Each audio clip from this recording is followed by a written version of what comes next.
Italy کا پراسرار 8 کونوں والا قلعہ جنوبی اٹلی کے پہاڑوں میں واقع کاسٹل ڈیل مونٹے دنیا کا سب سے منفرد اور پراسرار عمارتوں میں شمار ہوتا ہے۔ 13ویں صدی میں شہنشاہ فریڈرک دوم کے حکم پر تعمیر ہونے والا یہ قلعہ اپنے 8 کونوں والے ڈیزائن اور 8 میناروں کی وجہ سے مشہور ہے۔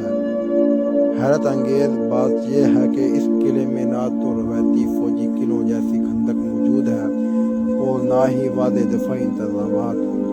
اسی وجہ سے مورخین آج تک اس کے اصل مقصد پر متفق نہیں ہو سکے۔ کچھ اسے شاہی تفریح گاہ سمجھتے ہیں جبکہ بعض اسے فلکیاتی اور ریاضیاتی علوم سے جوڑتے ہیں۔ آج یہ شاہکار یونیسکو کے عالمی ثقافتی ورثے کا حصہ اور دنیا بھر کے سیاحوں کو اپنی پراسرار خوبصورتی سے متوجہ کرتا ہے۔ تاریخی قلعوں کے بارے میں تاریخی مقامات